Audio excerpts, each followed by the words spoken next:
مجھے تو جنوری میں الیکشن نظر نہیں آ رہے. تو کب ہوں گے پھر؟ پہلے بھی الیکشن کمیشن کسی کے اشارے پہ چلتا ہے, اب بھی ان کو اشارہ ہوگا کہ الیکشن کروا دیں, وہ کروا دیں گے. اس نے بھی صرف ایک لوگوں کو نا ٹرک کی بتی کے پیچھے لگا دیا کہ جی الیکشن ہم جنوری میں کرا رہے ہیں. بھائی آپ ڈیٹ دیں. نون لیگ بھی نہیں چاہتی الیکشن ہو. انہوں نے معیشت کا بیڑا غرق کیا ہے, اس کے بعد کیا توقع ہے کہ ان کو لوگ ووٹ دیں گے؟ ڈالر کہاں پتہ کہا جائے گا؟ مجھے لگتا ہے کہ دسمبر تک 250 روپے تک ڈالر آ جائے گا. جون تک مجھے تو 200 روپے کا لگتا ہے. آنے والے دنوں میں ڈالر کی ریل پہ لگتی ہے. ڈالر پاکستان میں بہت ہے, چھپایا گیا ہے. نواز شریف کی جو وطن واپسی ہے, اگر ان کو ضمانت نہ ملی تو وہ نہیں آئیں گے. بسم اللہ الرحمن الرحیم. ہمارے ساتھ ہیں محمد مظہر اقبال صاحب. الیکٹرانک میڈیا کا بڑا نام ہے, پہلے پرنٹ میڈیا میں رہے. ان کے ساتھ پاکستان کی سیاست کے حوالے سے بات کرتے ہیں. پاکستان کی سیاست کیا ہے؟ ایک اونٹ ہے, وہ اونٹ نہیں جس کی کروٹ دیکھتے ہیں, بلکہ وہ اونٹ ہے جس کی کوئی کل سیدھ نہیں ہے. مظہر اقبال صاحب سے ہماری چند ماہ قبل ملاقات ہوئی تھی. اس موقع پر بھی ہم نے ان کا انٹرویو کیا تھا, ان کے خیالات جانے تھے. انہوں نے کہا تھا جب بات ہو رہی تھی الیکشن 14 مئی کو ہوں گے, 7 مارچ کو ہوں گے, 7 اپریل کو ہوں گے, انہوں نے کہا تھا پاکستان میں الیکشن نہیں ہوں گے. ان دنوں کہ پی کے میں اور پنجاب میں الیکشن ہونے تھے. انہوں نے کہا کہ یہ الیکشن 90 روز میں نہیں ہوں گے, بلکہ اس سے کہیں آگے چلے جائیں گے. آج پھر وہی صورتحال ہے, اونٹ والی صورتحال. کس کروٹ بیٹھتا ہے وہ بھی, اور کون سی کل سیدھی ہے. مظہر اقبال صاحب سے پوچھتے ہیں, آپ کہا جا رہا ہے کہ جنوری کے آخر میں انتخابات ہوں گے, پہلے کہا جا رہا تھا فروری میں انتخابات ہوں گے, ایک بندے نے تو کہہ دیا کہ مئی میں انتخابات ہوں گے. مظہر اقبال صاحب سے جانتے ہیں کہ انتخابات کب ہوں گے. کیا اسی طرح سے ہی ہے صورتحال کہ نہیں ہوں گے؟ اگر نہیں ہوں گے تو پھر کبھی تو ہوں گے, تو پھر کب ہوں گے جناب مظہر اقبال صاحب؟ شکریہ فضل حسین عوان صاحب. کچھ عرصہ پہلے بھی میری جب آپ سے بات ہوئی یہاں پہ تو الیکشن آپ نے کہا ہوں گے, میں نے کہا نہیں ہوں گے. اور اب بھی وہی صورتحال ہے کہ الیکشن کا کوئی وہ نظر نہیں آ رہا کہ الیکشن کب ہونے ہیں. جنوری کی ڈیٹ نہیں دی اس نے الیکشن کمیشن نے. اس نے بھی صرف ایک لوگوں کو نا ٹرک کی بتی کے پیچھے لگا دیا ہے کہ جی الیکشن ہم جنوری میں کرا رہے ہیں. بھائی آپ ڈیٹ دیں کہ جی 27 جنوری کو الیکشن ہوں گے, 25 جنوری کو الیکشن ہوں گے, 15 جنوری کو الیکشن ہوں گے. اچھا, انہوں نے ایک تو ڈیٹ نہیں دی. دوسرا, اس وقت جو حالات ہیں, کچھ لوگوں نے ابھی بھی مطالبہ کر دیا کہ الیکشن آگے لے جائیں. فیصل واڈا, پھر اس کے بعد اور بہت سارے لوگ ہیں کہ وہ کہتے ہیں جی پہلے معیشت کو ٹھیک کریں. تو اس کے بعد مولانا فضل الرحمان کا ایک بیان آ گیا ہے کہ جی جنوری میں بہت سارے علاقے ایسے ہیں پاکستان کے جہاں پر برف باری ہوتی ہے. بلوچستان کا علاقہ ہے, پھر کے پی کے چترال وغیرہ, وہاں پر وہ لوگ باہر نہیں نکل سکتے.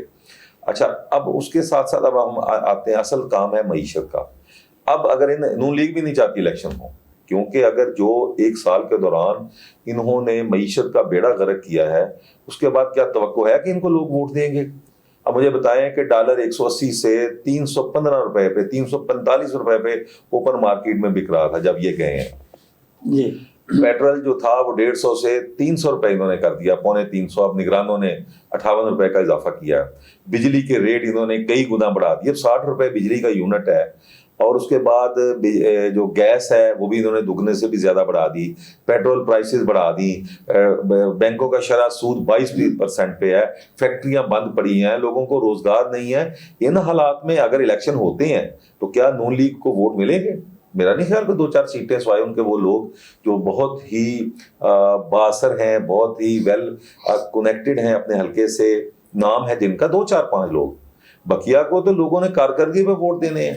کارکردگی کا عالم انہوں نے اپنا یہاں پہ ضمنی الیکشن میں دیکھ لیا کہ ایک نشست جیتی تھی وہ اسد ڈوگر والی, اسد کھوکھر, ملک اسد کھوکھر صاحب ہیں, وہ بااثر آدمی تھے. انہوں نے وہاں پہ بہت سارا پیسہ لگایا, وہ جیت گئے.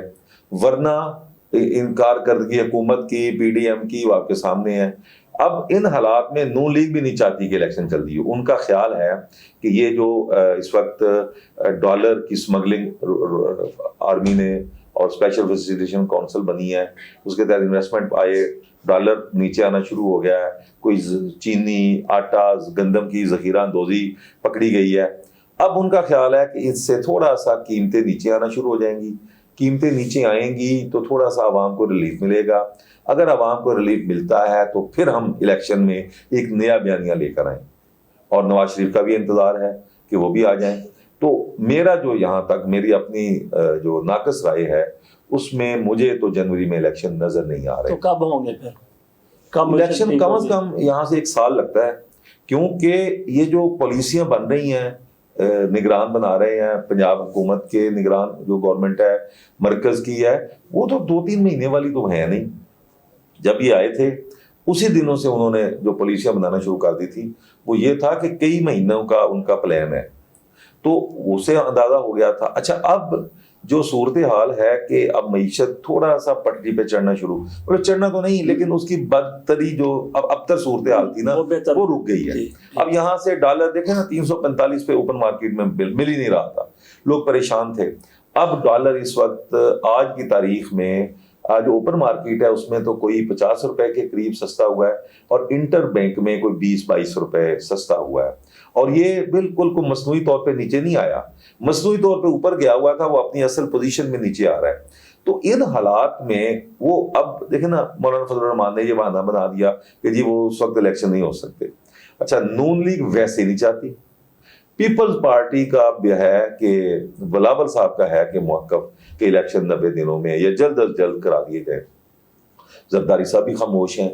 تو 2-3 ہاں جماعت اسلامی کہتی ہے کہ الیکشن ہو، یہ 2-3 پی ٹی آئی بھی چاہتی ہے، لیکن ان کے قائدین اندر ہیں تو ان کے ساتھ آگے کیا ہوتا ہے وہ بھی ایک علیحدہ ایشو ہے. تو مظہر صاحب یہ الیکشن کروانے الیکشن کمیشن نے ہیں تو مسلم لیگ ان کی مرضی سے کروانے ہیں یا مولانا فضل الرحمان سے پوچھ کے کروانے ہیں؟ آئین کے مطابق یہ تو ہونے چاہیے. پہلے بھی الیکشن کمیشن کسی کے اشارے پہ چلتا ہے، اس کا اپنا کوئی نہیں ہے. وہ اس کے بعد اب بھی ان کو اشارہ ہوگا کہ الیکشن کروا دیں، وہ کروا دیں گے.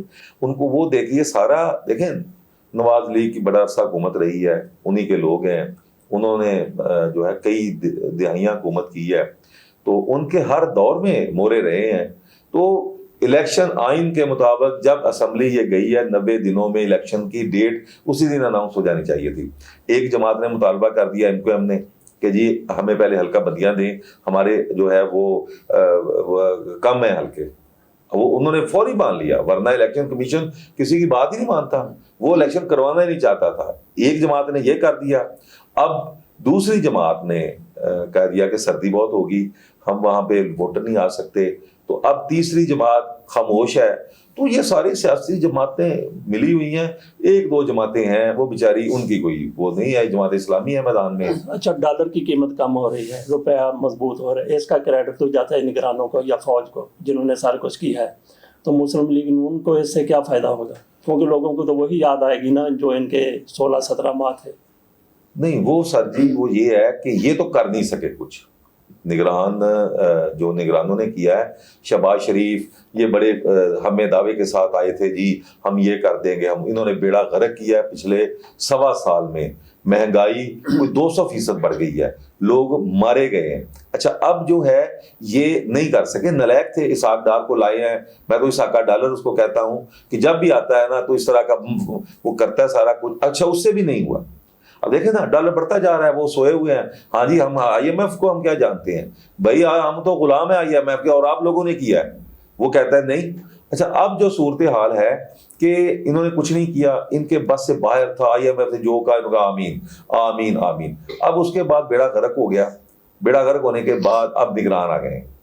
اب یہ جب صورتحال بہتر ہوگی، ہماری عوام ہے بولی کہ بہت جلد بھول جائے گی. اب وہ صورتحال ہوگی تو یہ اپنے کھاتے میں لیں گے کہ دیکھو جی ہماری اچھی پالیسیاں تھیں، نگرانوں نے اس میں یہ کر دیا، حالانکہ ان کا اس میں کوئی رول نہیں ہے.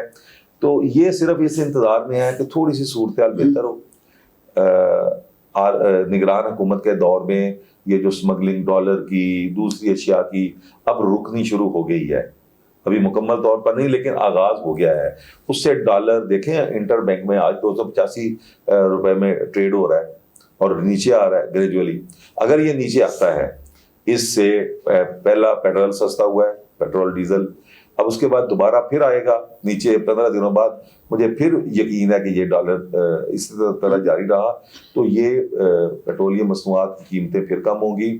اور اس کے بعد گورنمنٹ کا جو اگلا پلان ہے کہ اس کے بعد اس نے اشیاء خرد و نوش، ٹرانسپورٹ کے کرائے، دیگر اشیاء جو صرف ڈالر کا بہانہ بنا کے گاڑیاں باقی چیزیں جو مہنگی ہوئی تھی ان سے بھی کہیں گے کہ یہ سستی کریں. ڈالر کہاں پتہ کہا جائے گا؟ مجھے لگتا ہے کہ دسمبر تک 250 روپے تک ڈالر آ جائے گا، اور اس کے بعد اگلا جو ٹینیور ہے جون تک، مجھے تو 200 روپے کا لگتا ہے۔ جس طرح کے معاہدے ہو رہے ہیں باہر، یہ اسپیشل انویسٹمنٹ فیسیلیٹیشن کونسل جو معاہدے کر رہی ہے باہر سے، قطر سے وزیر تجارت گوہر اعجاز کئی معاہدے کر کے آئے ہیں، خلیجی ممالک سے فری ٹریڈ ایگریمنٹ، اس سے ہماری برآمدات بڑھیں گی، اس سے وہاں کی جو سرمایہ کاری ہے وہ پاکستان آئے گی، اور ڈالر کی آنے والے دنوں میں ریل پہ لگتی ہے۔ ڈالر پاکستان میں بہت ہے، چھپایا گیا ہے، ہر بندہ یا تو افغانستان سے مغل ہو جاتا ہے، یا لوگوں نے تجوریوں میں جن کے پاس بلیک منی ہے وہ کروڑوں روپے اتنے سے ڈالر بنتے ہیں، انہوں نے اپنے ترازو میں رکھے۔ اچھا مظہر صاحب، یہ دیکھیں کہ ابھی فوج نے تھوڑا سا پیش رفت کی ہے، معاملات کو دیکھا ہے تو ڈالر نیچے آ گیا، پیٹرول کی قیمت بھی کم ہوئی ہے، معاملات درست ہونا شروع ہو گئے۔ اچھا، پچھلے دور میں بھی ان کو لانے والے جنرل باجوہ صاحب تھے، اور جنرل باجوہ کے بارے میں ان کے کیا خیالات تھے، اور اس کے بعد آج کیا خیالات ہیں نواز شریف صاحب جو کچھ ان کے بارے میں کہہ رہے ہیں؟ تو کہیں باجوہ صاحب کی طرف سے یا اسٹیبلشمنٹ کی طرف سے ان کو ذلیل و خوار کرنے کے لیے تو حکومت نہیں دی گئی تھی 16-17 ماہ؟ سر جی یہ دیکھیں، یہ تو بڑی گہری باتیں ہیں۔ اگر ان کو دی جا رہی تھی ان کو اسی اس میں لانے کے لیے، تو ان کو سوچنا چاہیے تھا سیاستدانوں کو کہ بھائی ان حالات میں جو ملک کے حالات ہیں ہم نہ لیں۔ انہوں نے فوری طور پہ اپنے کیسز ختم کرائے، سٹیٹس انجوائے کیا، مولانا فضل الرحمان کے بیٹے اور ان کے سمدھی گورنر بنے ہیں، بیٹے وزیر تھے، وہ بھی سٹیٹس انجوائے کر رہے تھے، پیپلز پارٹی نے بھی اپنے کیس ختم کرائے ہیں، نون لیگ نے بھی اپنے کیس ختم، انہوں نے تو اپنے کیسز ختم کرائے، 1.25 سال انجوائے کیا، عوام کو ایک وہ دلدل میں دھکیل دیا، اور ان کو پکا غلام۔ عمران خان کا تو شاید معاہدہ اتنا نہ ہوتا، لیکن انہوں نے تو بالکل انہوں نے جو کہا، ان کا پاکستانی چھینگ لیں گے ٹیکس دیں گے، پاکستانی یہ کریں گے وہ ہوگا، اسی طریقے سے انہوں نے بیڑا غرق کیا عوام کو، بالکل نا ایسٹ انڈیا کمپنی جیسے یہاں پہ آئی تھی اسی طرح اب IMF آ گیا ہے، اور اس کا سارا جو کریڈٹ ہے وہ PDM کی گورنمنٹ کو جاتا ہے۔ انہوں نے برے طریقے سے پھنسایا ہے۔ دیکھیں اپنے پیسے باہر سے لائیں، اپنے جو باہر سرمایہ کاری کی ہوئی ہے، شہباز شریف صاحب کے بیٹے باہر ہیں، وہ اسحاق ڈار کا سارا کاروبار باہر ہے، وہ یہاں پہ پیسے لائیں، اور پھر اس کے بعد ان کی میٹنگ لندن میں ہوتی ہیں، دبئی میں ہوتی ہیں۔ یہ کون سا ملک ہے؟ نواز شریف صاحب یہاں گئے تھے علاج کرانے، 50 روپے کے اسٹامپ پہ، سب کو پتا ہے، وہاں جا کے انہوں نے سیاست شروع کی ہے۔ اب وہ واپس آ رہے ہیں، اس کے لیے استقبال کی تیاریاں۔ بھائی وہ جیل سے قیدی تھا، سزا یافتہ ہے، وہ یہاں پہ آئے جیل کاٹیں۔ اگر میرے آپ کو اس طرح کا ریلیف نہیں ملتا تو نواز شریف کو کیوں ملتا ہے؟ نہیں ملنا چاہیے۔ اب انہوں نے بیڑا غرق کیا ہے، اب یہ اپنا سٹیٹس انجوائے کر کے، ان کے خیال میں تھا لیکن اپنی سیاست کا کیا کر کے گئے؟ اصل میں انہوں نے اپنے کیس ختم کرائے ہیں۔ سیاست تو میاں صاحب نے وزارت عظمیٰ انجوائے کر لی، شہباز شریف نے بھی، نواز شریف نے، اس سے اوپر انہوں نے کیا جانا۔ اب اصل میں ان کے ذہن میں تھا کہ ایسا نہیں ہوگا، یہ معاملات کوئی پہلے تھوڑا سا مطلب ہے کہ خان صاحب کے کھاتے میں ڈال کے ہم اس کو دوبارہ کر لیں گے، وہ معاملات بگڑ گئے، وہ اب ان کے کنٹرول سے باہر ہو گئے ہیں۔ اب اسی انتظار میں ہے کوئی اچھا وقت آ جائے، الیکشن تب ہوں، ورنہ اگر ان کی فیور میں ہوتے تو میں نے ایک پریس کانفرنس دی شہباز شریف کی جب وزیر اعظم تھے، تو انہوں نے پریس کانفرنس ساری عمران خان پہ، چور ہے، بدیانت ہے، ان کو نا عمران خان کو نائب کیا تھا الیکشن کمیشن نے، اس پہ ان کی تھی۔ میں نے سوال کیا، میں نے کہا جی اگر عمران خان چور اور بدیانت ہے، خائن ہے، تو یہ حال ہی میں الیکشن ہوئے ہیں، آپ کی جماعت کو کوئی نشست ہی نہیں ملی، اس کا بیانیہ مضبوط کیوں ہے؟ کیوں اس کو جناب اتنی نشستیں مل گئی ہیں؟ پیپل پارٹی نے 2 نشستیں جیتی ہیں، باقی ساری تحریک انصاف جیت گئی ہے۔ تو اس پر پہلے تو وہ تھوڑا سا ان کا رنگ سرخ ہوا، تو پھر میں نے سوال ساتھ ہی کیا، میں نے کہا جی اگر ان حالات میں آج الیکشن ہوتے ہیں تو آپ کی جماعت کہاں کتنی نشستیں لے گی؟ یہ میرا سوال تھا، یہ سوشل میڈیا پہ بڑا وائرل ہوا جی، اور اس پہ جو میرا خیال ہے 50 لاکھ سے اوپر لوگوں نے اس کو دیکھا۔ اچھا اب ان کا جواب کیا تھا؟ وہ جی ہٹلر کا بیانیہ بھی بڑا مضبوط تھا، انہوں نے اس کو ہٹلر سے ملا دیا۔ بات یہ ہے کہ آپ کے پاس اپنا کوئی نہیں ہے ویژن کوئی بیچنے کے لیے۔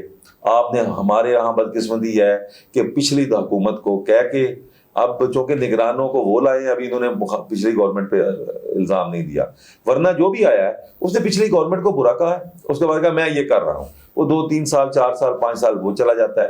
بات یہ ہے کہ اس وقت معاملات اگر کنٹرول میں نہ ہوئے، جیسے کہ آنا شروع ہو گئے ہیں، یہاں تو خانہ جنگی شروع ہو جانی تھی. جو حالات 331 روپے پہ پیٹرول 1 لیٹر، مجھے بتائیں آپ کے 2 بچے پڑھتے ہیں، موٹر سائیکل پہ جاتے ہیں، آپ ان کو 300 کا پیٹرول افورڈ کرتے ہیں فیسوں کے اور دوسری چیزوں کے علاوہ.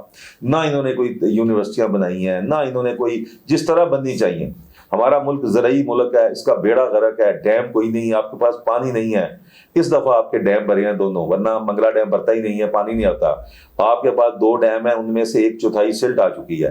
آپ کے پاس سردیوں میں اب لڑائی ہونی ہے کہ پانی نہیں ہے آپ کی گندم کے لیے، گنے کے لیے، گندم نہیں، گنے کے لیے اور دوسری فصلوں کے لیے. اب آگے آ جائیں، آپ کا زرعی ملک ہے، ریسرچ کوئی نہیں ہے. آپ کے گندم ہم آج بھی اسی طرز پہ چل رہے ہیں. انڈیا کی ایک ریاست ہے آندھرا پردیش، اس میں کو 50 سے زائد زرعی یونیورسٹیاں اور زرعی کالجز ہیں. آپ کے تو ٹوٹل 10 نہیں ہوں گے زرعی یونیورسٹیاں اور زرعی کالج. ہر پہ ریسرچ ہو رہی ہے، کسی نے گندم پہ، کسی نے چاول پہ. انڈین چاول ہم دنیا بھر میں سب سے آگے ہے اور اس کی کوالٹی بھی اچھی ہے اور وہ ڈیمانڈ بھی ہے. ہم لوگ ابھی ہمارا چاول کچھ بہتر ہوا ہے. یہ گارڈ رائس انسٹیٹیوٹ ہے یہاں رائے بند روڈ پہ، انہوں نے ایک شروع کیا، ان کا اپنا R&D سیکشن ہے. انہوں نے چائنا کے تعاون سے ایک ہائیبرڈ رائس متعارف کروایا. وہ اس کا جو جھاڑ بھی زیادہ ہے اور اس کا جو پیداوار وہاں سے نکلتے ہے چاول وہ بھی زیادہ ہے. ہمارے ہاں فیصل آباد میں زرعی یونیورسٹی ہے، کوئی ریسرچ ہی نہیں ہے. ٹوٹل آپ کے 10 یونیورسٹیاں نہیں ہیں، ان کی ایک ریاست میں 50 سے زیادہ یونیورسٹیاں زراعت پہ ریسرچ کر رہی ہیں. اچھا یہ دیکھیں پاکستان میں نا جی کتنا بہتر ملک ہے. پاکستان میں مکئی جو ہے 4 فصلیں اس کی ہوتی ہیں، اور 3 ماہ کے بعد ایک فصل اس کی تیار ہو جاتی ہے اور موسم کا کوئی تعلق نہیں. اور پاکستان میں ایک بھی اس کے تیل کی مل نہیں ہے. چلیں یہ تو بات الگ ہے.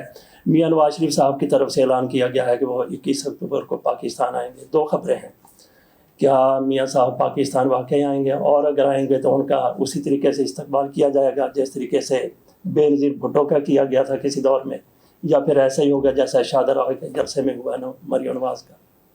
دیکھیں نواز شریف کی جو وطن واپسی ہے اس میں اگر ان کو ضمانت مل گئی عدالت سے تو وہ پھر آئیں گے. اگر ان کو ضمانت نہ ملی تو وہ نہیں آئیں گے، میری جو انفارمیشن ہے. اور اگر ضمانت وہ اپنا سائٹ سیو کر کے آئیں گے. اچھا دوسرا آپ نے استقبال کا کہیں بے نظیر جلا وطن تھی، جبرن اس کو جنرل ضیاء نے یہاں سے نکالا تھا، بیچاری کے باپ کو پھانسی دے دی تھی. یہ تو علاج کرانے گئے ہیں ایک 50 روپے کے اسٹامپ پہ، اور ان کے بڑے بھائی ان کے گارنٹر تھے. سب کو پتا ہے کیسے، چھوٹے بھائی سب کو پتا ہے وہ کیسے گئے، اور ان کا استقبال بنتا ہی نہیں ہے. استقبال تو اس وقت ہوتا ہے کہ بندہ کوئی مارکا، وہ تو بڑے سالوں کے بعد جلا وطنی کاٹ کے آئی تھی، اس طرح کا استقبال نہیں ہو سکتا. 2-3 بندوں کو زندگی میں ملا ہے. ایک بے نظیر بھٹو کو استقبال جب وہ جلا وطن ہوئی تھی، justice Iftikhar, chief justice Iftikhar Muhammad Chaudhry کو انہوں نے مشرف کی آمریت کو للکارا اور وہ قافلہ یہاں پہ پہنچا، ان کا استقبال. یا پھر ایک جنازہ ہم نے دیکھا تھا خادم حسین رضوی کا. وہ یہ 2-3 بڑے ایونٹ ہیں. باقی ان کو استقبال کی ضرورت ہی کیا ہے؟ آپ آئیں، آپ آ کے اپنا موقع پیش کریں کہ جناب ہم جو ہے وہ میں آ گیا ہوں، تو عدالت میں جو قانون ہے اس کے مطابق عدالتی کارروائی ہو. اگر عدالت آپ کو ضمانت دیتی ہے ٹھیک ہے. اچھا آپ نے عدالت کی ضمانت کی بات کی ہے، ہمارے سامنے وہ 15 جج بیٹھے ہوتے ہیں. یہ بھی لگتا ہے کہ نواز شریف کی واپسی کا اور ان کے چوتھی بار وزیر اعظم بننے کا راستہ ہموار کر رہے ہیں. میرا نہیں خیال کہ اس طرح، وہ تو ایک فل کورٹ اس پہ وہ جو ان کا supreme court practice and procedure bill ہے، ایکٹ ہے، اس کی وہ ایک جو نئے چیف جسٹس ہیں انہوں نے ایک نئی شروعات کی ہے کہ لائیو دکھایا جائے. تو سر عدالت اگر دے دیتی ہے ان کو تو عدالت کا اس میں سے کوئی نقطہ قانونی وہ نکالیں گے. تو لیکن یہ ہے کہ اگر اس طرح ان کو ریلیف ملتا ہے تو پھر کل کو کسی اور بھی مجرم کو بھی ریلیف ملنا چاہیے. میرا یہ ہے کہ عدالت سب ایک جو ہے نا وہ ہونا چاہیے، ترازو 2 نہیں ہونی چاہیے. اور جو بیلنس ہے وہ ایسے ہونا چاہیے جیسے ترازو ہوتا ہے بیلنس، جیسے لوگ سونا تولتے ہیں، انصاف بھی ایسے ہونا چاہیے. اب یہ نہیں کہ آپ نواز شریف کو دے دیں اور میرے جیسے اور آپ جیسے بندوں کو انصاف نہ ملے. اگر ایسا ہوگا اور ضمانت ہی نہ ملے، اب کوئی دیکھا نا لوگ بیچاروں کو کئی سال ضمانت ہی نہیں ملتی. انصاف نہ صرف ہو بلکہ ہوتا ہوا نظر بھی آئے. اب ان کا جو اسٹریٹجی ہے وہ انہوں نے اب اپلائی کرنی ہے وہاں پہ. اگر تو ان کو ریلیف مل گیا پھر تو ایک وہ سیٹ ہو جائے گی مثال, آنے والے لوگ کہیں گے جی اس کو ملی تھی. کیونکہ عدالت کو مثالیں اگر نہیں ملتی تو پھر نواز شریف نہیں آئیں گے. جی مظہر صاحب بہت بہت شکریہ.